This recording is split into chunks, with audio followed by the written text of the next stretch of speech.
Hi guys, this is Khushpreet Sokhi and you're watching SokhiTech. Xiaomi, the number one smartphone brand here in India, have recently launched their new phones, the Redmi Note 5 and the Note 5 Pro. Redmi Note 5 is basically a Redmi Note 4 with an updated processor and a bigger display. So I'm not much interested in that. I'm more interested in the Redmi Note 5 Pro. The Redmi Note 5 Pro is priced significantly higher than the Redmi Note 5, but it's got iPhone 10 like camera, so it should be worth it. But the price is not much of a consideration here.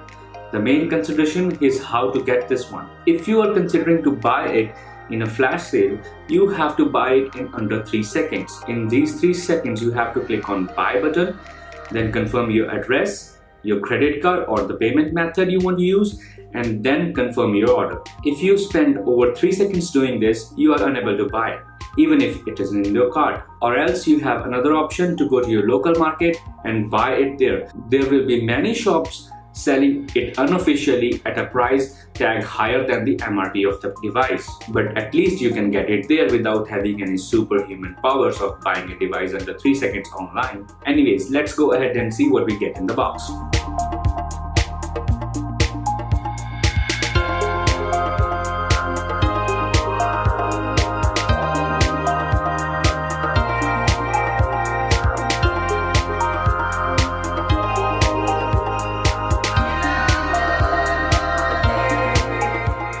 It's a decent quality box we get, but that's not what we are here for.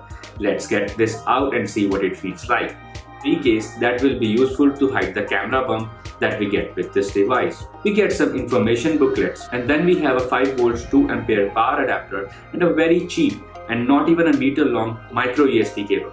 Yes, it's a micro USB cable in 2018. Why Xiaomi? Isn't it a pro device? We do have a SIM ejector tool that I don't want to touch as I already feel it will get bent. Anyways, let's have a look at the device. At the bottom we have the 3.5mm headphone jack, microphone, micro USB port and a single speaker. On the left we have the dual hybrid SIM slot. Over to the right we have both the volume toggle and the power key. At the top we have microphone and an IR blaster. On the front we have 20 megapixel front camera, the speaker phone and a front flash for those nighttime selfies. Under that is the new 18:9 aspect ratio display.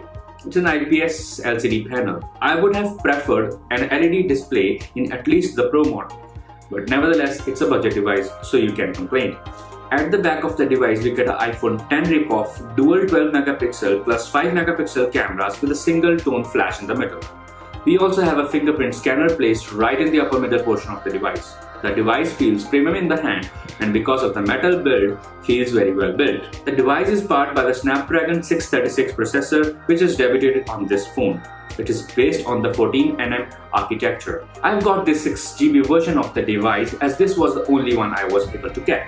But I feel the 4GB version is much better value for money. On the software side of things, we get Android 7 Nougat with Xiaomi's MIUI 9 over the top. For now, the performance feels good and the camera is great for the price. But a detailed review will be coming up in a few days' time. So do subscribe to the channel and also hit the notification bell to keep updated about the future videos.